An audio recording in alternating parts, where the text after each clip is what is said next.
Triple okay triple வார்மர்னா என்ன, அது எங்கே இருக்குது? உடல் வெப்ப கட்டுப்பாட்டு உறுப்புன்னு அதுக்கு தான் இங்கிலீஷில் ட்ரிபிள் வார்மர்னு பேர். அந்த உறுப்பு எங்கே இருக்குது, அது என்ன வேலை செய்யுது? இந்த கேள்வி சொல்லும் பொழுது உங்களுக்கு பதில் கிடைக்கும். உடம்பில் ட்ரிபிள் வார்மர்னு ஒரு உறுப்பே கிடையவே கிடையாது. உடல் வெப்ப கட்டுப்பாட்டு உறுப்புன்னு உறுப்பே இல்லை. அது எப்படின்னு கேட்டிங்கன்னா, உடம்புல 3 பாகத்தில் காற்று இருக்கும். நெஞ்சு பகுதியில் வேற காற்று, வயிற்று பகுதியில் வேற காற்று, அடி வயிற்றில் வேற காற்று இருக்கும். 3 காற்றும் வேறு வேறு டெம்பரேச்சரில் இருக்கும். இதுக்கு பேர் தான் ட்ரிபிள் வார்மர். அது உறுப்பு இல்லை, ஒரு சிஸ்டம். அப்போது நீங்கள் உங்கள் காலை கொண்டு போய் ஐஸ் தண்ணியில் விட்டீங்கன்னு வச்சுங்களேன், குழு குழு தண்ணியில் காலை விட்டுட்டீங்க. காலை விட்ட உடனே கால் குளிர்ச்சியாயிருமா? அப்போ காலுக்கு சூடு வேணுமா? அப்போ இருக்கிறதுலே எந்த காற்று சூடாக இருக்கோ அது அங்கே வந்து அதை சூடு பண்ணும். நம்ம தோல் இருக்கு இல்லையா, தோலும் ட்ரிபிள் வார்மரில் ஒரு உறுப்பு தான். தோல் என்ன பண்ணும், தன்னைத்தானே சூடு பண்ணி சூட்டு எடுத்து அனுப்பிச்சுடுவோங்க. ட்ரிபிள் வார்மர் அப்படிங்கிறது என்னென்னா, நமது உடம்பை வெப்பத்தை கட்டுப்படுத்துக்கான ஒரு சிஸ்டத்துக்கு பேர் தான் ட்ரிபிள் வார்மரை தவிர அப்படி ஒரு உறுப்பு இந்த இடத்துல இருக்குன்னு சொல்லலாம் முடியாது. அதுக்கு வடிவமோ உறுப்போலாம் கிடையாது. அது ஒரு சிஸ்டம்.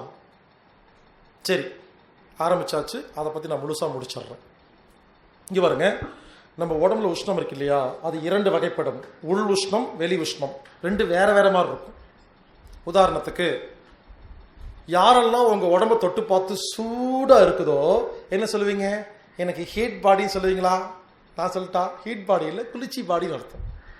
குளிர்ச்சி பாடிக்கு தான் மேல் உடம்பு சூடாக இருக்கும். புரிஞ்சுக்குங்க. அதாவது ஒரு சின்ன டெஸ்ட். உங்கள் தோல் மேலே டெம்பரேச்சர் வச்சு பாருங்கள், தெர்மாமீட்டர் வச்சு பாருங்கள். டெம்பரேச்சர் எவ்வளோ காட்டுது? சும்மா 20ன்னு வச்சுக்கங்களேன், 20 காட்டுது. ஓகே, நீங்கள் ஒன்று பண்ணுங்கள். சுட சுட தண்ணி இருக்கு இல்லையா, 2 சொம்பு தண்ணி சுட சுட குடிங்க. இப்போ சுடு தண்ணி உள்ளே போச்சா? இந்த இது எவ்வளோ இருந்துச்சு? 20. சுடு தண்ணி உள்ளே போனால் என்ன ஆகணும்? இது 25க்கு போகணுமா? அப்படி போகாது, 18க்கு போயிடும்.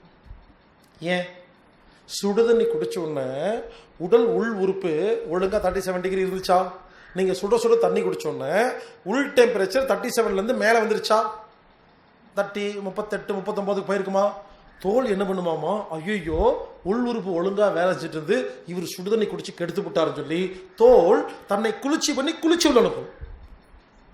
ஒன்று பண்ணுங்க, உங்கள் தோலை டெஸ்ட் பண்ணி பாருங்கள்.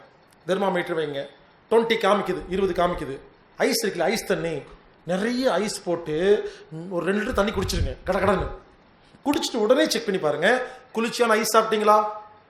இப்போ தோல் டெம்பரேச்சர் அதிகமானுமா கம்மியாகணுமா? ஆக்சுவலாக கம்மியாகணும், இல்லை அதிகமாயிடும். நீங்கள் குழு குழுன்னு தண்ணி உள்ளே குடிச்சோன்னே உடல் உள் உறுப்புகள் குளிர்ச்சி அது கம்மியாயிருமா? அப்போ உடம்புக்கு 37 டிகிரி வேணுமா?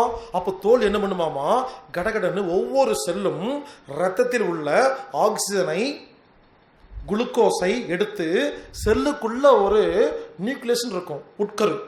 அதுக்குள்ள மைட்டோகாண்ட்ரியான ஒரு ஸ்டவ் இருக்கும். அதுக்குள்ள போட்டு வெப்பத்தை உருவாக்கி வெப்ப சக்தியாக மாற்றி தோலை சூடு பண்ணி இந்த சூட்டை உள்ள அனுப்புனா தான் உயிர்களை காப்பாற்ற முடியும், செல்களை காப்பாற்ற முடியுங்க. புரிஞ்சுக்குங்க. யாருடைய உடம்பு எப்போ பார்த்தாலும் சூடாக இருக்குதோ சூடு பத்தேன்னு அர்த்தம். சூடு கொடுத்து பாருங்க, சரியா போயிடும். ஆனால் நம்ம என்ன பண்ணுவோம், என் பாடி ஹீட் பாடின்னு என்ன பண்ணுவோம், குளிச்சா குடிச்சிட்டே இருப்போம். அது இன்னும் ஹீட் ஆகிட்டே இருக்கும். நைட்டு 12 மணிக்கு கிணத்துல போய் கை வைங்க, தண்ணி சுட சுட இருக்கும். மத்தியானம் 12 மணிக்கு கிணத்துல கை வைங்க, தண்ணியை குளிர்ச்சியாக இருக்கும். அதுதான் அந்த கிணத்து தண்ணி ஏன் மாறி இருக்குன்னா, அந்த தண்ணி மேல் தண்ணி இல்லை, பூமி கீழ் இருக்கிற தண்ணி. அந்த மாதிரி நம்ம உடம்பு எப்பவுமே மேலே தொட்டால் சூடாக இருந்ததுன்னா சூடு வேணும்னு அர்த்தம், மேலே தொட்டால் சில் இருந்தால் குளிர்ச்சி வேணும்னு அர்த்தங்க. யோகா டீச்சருக்கெல்லாம் கையை கொடுத்து பாருங்கள், கை குழுகுலுன்னு இருக்கும். ஆரோக்கியமான மனிதனுக்கு மேல் உடம்பு கூலிங்காக இருக்கும், உள்ளுடம்பு எரிஞ்சிட்டு இருக்கும். ஆரோக்கியம் இல்லாத மனுஷனுக்கு மேலே சூடாக இருக்கும், உள்ள குழுகுலுன்னு இருக்கும், உறுப்பெல்லாம் வேலை செய்யாது. செக் பண்ணி பாருங்கள். 1 மணி நேரம் நாளைக்கு காலையில் யோகா பண்ணுவீங்க இல்லையா, யோகா பண்ணுறவங்கள தொட்டு பாருங்கள், சூடாக இருக்கும். யோகா முடிச்சுன்னு பாருங்கள், சில்லுன்னு இருக்கும், கொஞ்சம் குளிர்ற மாதிரி இருக்கும்.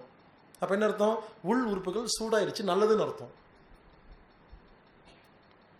அதனால் இனிமேல் யாராவது உடம்பு சூடாக இருந்தால் மாற்றி வைத்தியம் மாற்றாதீங்க, சரிங்களா? இப்போ ஓகே, இப்போ ஒரு கேள்வி, இந்த ட்ரிபிள் வார்மர் என்ன வேலை பண்ணுதுன்னு கேட்டால் அதானே பேசிட்டு இருந்தோம். அதாவது நமது உடம்பில் எந்தெந்த உறுப்புல எல்லாம் 37 டிகிரி கம்மி அதிகமாக போகுதோ அதை சரி பண்ணுறது ட்ரிபிள் வார்மருடைய வேலை. அது ஒரு உறுப்பு இல்லை, சிஸ்டம், பாடியில் இருக்கிற ஒரு அறிவு. அதுக்கு தோலை பயன்படுத்திக்கும், அதுக்கு காற்றை பயன்படுத்திக்கும், எதையாவது பயன்படுத்தி தன்னைத்தானே சூடு பண்ணி குளிர்ச்சி பண்ணி காப்பாற்றிட்டு இருக்குங்க. அந்த அந்த நிகழ்வுக்கு, அந்த சிஸ்டத்துக்கு பேர் ட்ரிபிள் வார்மர் அப்படின்னு பேருங்க. அதுதான் நம்ம உயிரை காப்பாற்றிட்டு இருக்கு.